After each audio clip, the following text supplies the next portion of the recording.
भाई कुछ लोग कहते हैं KTM छपरी बाइक है, कुछ लोग कहते हैं R15 छपरी बाइक है, ठीक है। पर मेरे हिसाब से जो ये कहता है ना कि ये बाइक है छपरी है, वो खुद ही सबसे बड़ा छपरी है, क्योंकि बाइक कपल पहन ली और निकल गए भाई साहब टी शर्ट के अंदर ही। ऐसा कुछ नहीं है। बहुत दोनों कंपनीज ने अडेप्ट करनी शुरू की है वो चीज़ें जो KTM करके छोड़ चुकी है। अब तो KTM बहुत आगे निकल गई है।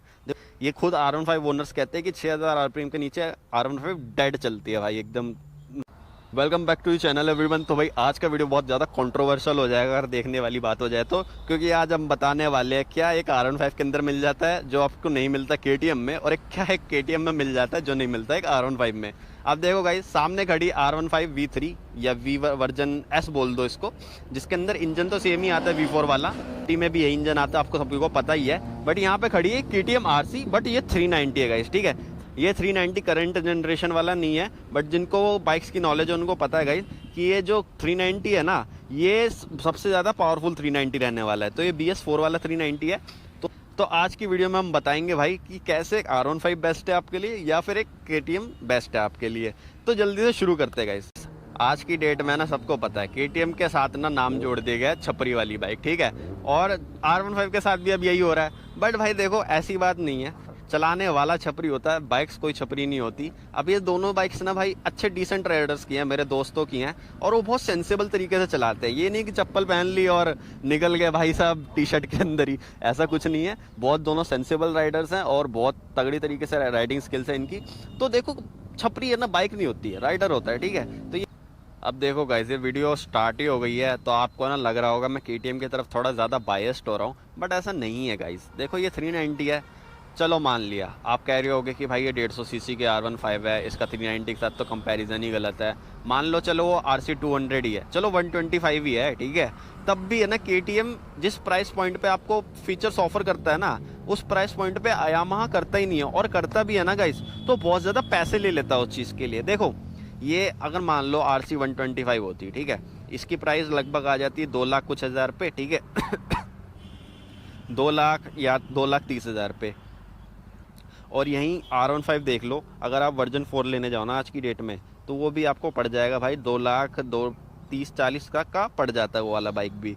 तो ये चीज़ देखो कि आपको 150 सीसी के अंदर आपको फीचर्स किसके अंदर ज़्यादा मिल रहे हैं। देखो KTM ना शुरुआत से ही है ना अपनी बाइक्स में USD फोक्स ऑफर करता है, ठीक है, रेडिएटर ऑफर करता है, और इसकी टॉप स्पीड तो भाई क्या ही कहने, लुक्स के तो क्या ही कहने, ठीक है। और ये देखो, इस वाली हेडलाइट में ना ज़्यादा कॉस्ट कटिंग हो सकती है कंपनी की तरफ से, बट कंपनी है ना ये वाले प्रोजेक्टर देखती थी KTM के अंदर, जो कि भाई बहुत ज़्यादा कॉस्टली आते हैं। बाकी WP के सस्पेंशन तो भाई आप देख ही सकते हो इसके अंदर, अब पहले कंपनी देती ही थी, पहले से ही दे रही है।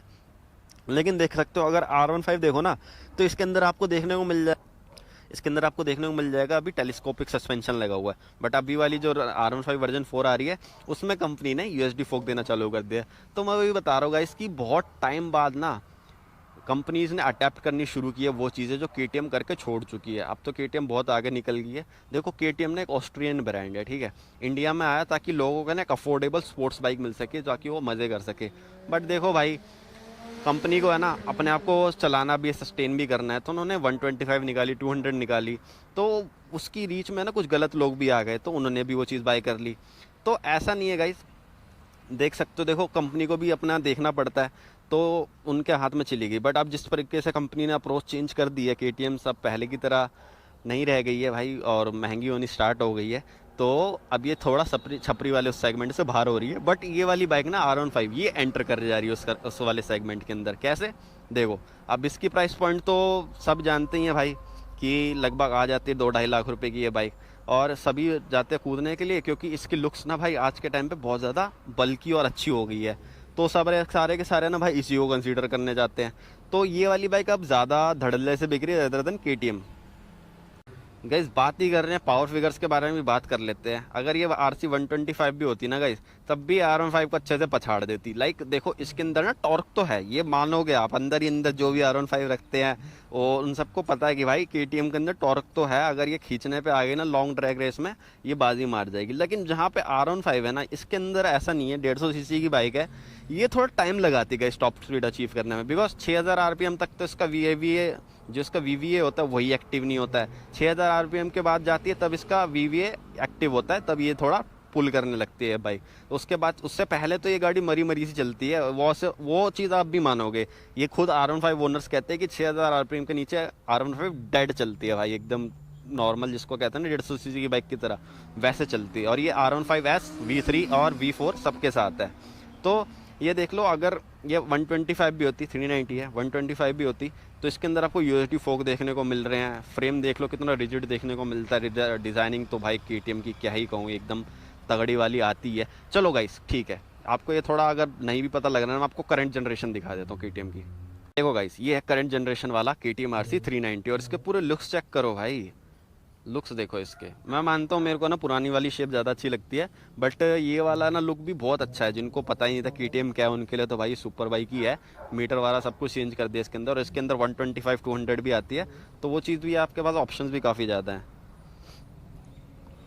तो वही गाइस, मैं आपको डिफरेंशिएशन समझा रहा था कि देखो डिज़ाइन के मामले में KTM कितना आगे रहा है। उनका हमेशा से सीन रहा है। देखो इंजन के मामले में थोड़ी अनरिलायबल ज़रूर है KTM, मैं मानता हूँ, चाहे 125 हो, 200 हो, 390 हो। देखो KTM वाले भी मत मानना भाई, अगर R15 वाले मान रहे हो ना, KTM वाले भी मानना कि इंजन थोड़ा अनरिलायबल ज़रूर है। इंजन जल्दी खुलते हैं KTM के कंपेरेटिवली R15 के, और इंजन के है ना रीबिल्ड का जो कॉस्ट है वो भी ज़्यादा है। लाइक ये लगा लो 40 से 50 हज़ार पे तो कहीं नहीं गए अगर इसका सिलेंडर किट वाला चेंज करना पड़ गया, ठीक है। क्रैंक वाला की बात आई तो फिर तो भूल ही जाओ। बाकी वो चीज़ में ना R15 नहीं है। देखो वैसे तो रिलायबल है ये बाइक, इन केस अगर आपको इंजन रीबिल्ड की नौबत भी आती है ना गाइस, इन केस तो 20 से 25 हज़ार रुपये में आपका इंजन पूरा बन जाएगा। बट उसके बाद भी ना आपको एक रिलायबिलिटी मिलेगी कि हाँ भाई पार्ट पक्के हैं यामाहा के। तो वो तो चीज़ मैं मानता हूँ कि यामाहा के पार्ट बहुत अच्छे हैं। देखो स्पेयर पार्ट की अवेबिलिटी तो देखो दोनों बाइक्स की अच्छी है, ठीक है। बट ये मानो कि नया वाला जो है ना, बट ये चीज़ तो मानने वाली है कि यामाहा के पार्ट है वो ज़्यादा टिकते हैं। बाकी ये ब्रेकिंग के ऊपर आऊँगा तो ब्रेकिंग KTM की बहुत ज़्यादा अच्छी रहती है, साउंड भी KTM का बहुत अच्छा रहता है, वो तो सबको पता ही है। बट R15 भी भाई पीछे नहीं है। देखो ब्रेकिंग पीछे वाली तो मैं नहीं कह सकता, आगे वाली अच्छा सपोर्ट कर देती है। बाइबरी के इसके अंदर दोनों में आपको ब्रेक्स देखने को मिल जाते हैं, ब्रेक कैलिपर देखने को मिल जाते हैं। स्लीपर क्लच दोनों में ही आता है। और KTM RC का जो फ्यूल टैंक आता है वो 11 लीटर का है, और R15 को जो है 12-13 लीटर का आता है। जो फ्यूल इकोनॉमी भी R15 भी ज़्यादा देती है, क्योंकि 150 सीसी की बाइक है, 50-55 का फ्यूल इकोनॉमी दे देती है।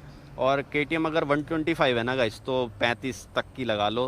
हाँ देखो KTM बदनाम इसी चीज़ के लिए है कि फ्यूल इकोनॉमी नहीं देती भाई, लेकिन अगर हाथी पालोगे तो उसके शौक भी पूरे करने पड़ेंगे ना भाई, तो वो वाली बात है।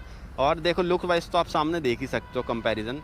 देखो मैं R15S इसलिए रख रहा हूँ क्योंकि R15S ज़्यादा चौड़ी है V4 से, और थोड़ी शार्प भी है, तो आपको पता लग जाएगा। क्योंकि ये भी एक शार्प बाइक है, और दोनों ही Gen 1, मतलब दोनों एक जेन पीछे वाला है। मतलब ये भी करंट मॉडल नहीं है, ये भी करंट मॉडल नहीं है। ये आता है आप ले सकते हो, बट ये वाला मॉडल आपको आप प्री ओन्ड में ही देखने को मिलेगा। अब आपको जो मैंने नया वाला बाइक दिखाया था ना, वही देखने को मिलेगा। तो वो चीज़ है गाइस। बाकी देखो ये डिबेट तो चलती रहेगी, R15 बेस्ट है या KTM RC बेस्ट है। बट जो बात है ना भाई कि R15 ना एक मिडिल क्लास बंदे की ज़रूरतें पूरी करती है। आई नो एक बार को लेने को महंगी है ये बाइक, बट शौक पूरे करती सुपर बाइक वाले। और KTM का देखो महंगी है, मैं जाहिर सी बात है ये महंगी बाइक है, और इसको पालना भी महंगा है। बट अगर आप एक सुपर बाइक के ऊपर प्लान कर रहे हो ना आगे अपग्रेड करने का, तो this is the bike for you, जिससे आप स्टार्ट कर सकते हो। बाकी देखो गाइस, मॉडिफिकेशन की बात करूँ, अंत लिमिटेशंस ही नहीं है कोई इनके मॉडिफिकेशन की। उसके लिए बॉडी किट्स आती है, इसके लिए बॉडी किट्स आती है, एग्जॉस्ट आते हैं, लाइट्स आती है, स्लाइडर्स आते हैं, देख सकते हो लगे हुए हैं कुछ पार्ट्स तो इनके अंदर। उसका तो DB किलर ही निकाल रखा है। देखो भाई KTM का पूरा DB किलर ही निकाल रखा है, तो बहुत अच्छी आवाज़ करती है ये। बाकी रेडिएटर तो दोनों के अंदर आता है, कूलिंग अच्छी देखने को मिल जाती है। इसके अंदर बबल वाइज़र लगा हुआ है, KTM के लिए भी आता है बबल वाइज़र, वो पूरा कवर वाला आता है, तो वो चीज़ है। बाकी इसके अंदर जो ना मिरर है ना अपग्रेडेड वाले 10R वाले लगे हुए हैं। इसके तो कंपनी से अच्छे लगते हैं मुझे, ऐसे ही आते हैं। इसके अंदर वो सूट भी यही करेंगे। बाकी गाइस देखो करंटली अगर मैं RC 200 का ही बताऊं तो वो 2.5 लाख की पड़ जाती है आज की डेट में, और R15 भी 2.35-40 तक की पड़ जाती है। तो वही 2.5 से 3 लाख वाला सेगमेंट है ये। अगर आपको लेनी है तो आप कमेंट करके बताओ आप कौन सी लोगे भाई। अगर मेरे हाथ में होते ना तो मैं KTM ही लेता, क्योंकि मेरे पास 390 पहले थी। अब ये मत कहना कि भाई आप बायस्ड हो गए, आपके पास 390 थी तो आपने 390 की ज़्यादा तारीफ कर दी, ऐसा नहीं है भाई। परफॉर्मेंस बहुत टॉप नॉच थी उस बाइक की भाई। देखो सेल करने का रीज़न मेरा यही था, इस वीडियो में मैंने बताया, इंजन की रिलायबिलिटी कम थी, और मुझे थोड़े से डाउट हो रहे थे कि उस बाइक के अंदर काम आने वाला है। तो देखो मैं गलत भी हो सकता हूँ, वो बाइक अभी भी अच्छी चल सकती थी, बट मैंने रिस्क नहीं लिया, मैंने सेफर साइड उसको सेल आउट कर दिया। और यही है इस वीडियो के लिए गाइस। अगर आपको R15 अच्छी लगती है, R15 के लिए कमेंट करके बताओ। KTM RC अच्छी लगती है, उसके लिए कमेंट करके बताओ भाई आप किसको फ़ैन, आपको कौन सी अच्छी लगती है। बाकी इस वीडियो के लिए इतना ही रखते हैं गाइस, आपसे मिलेंगे अगली वीडियो में, तब तक के लिए मिलते हैं आपसे। अगर आप चैनल पर नए हो सब्सक्राइब जरूर से कर देना।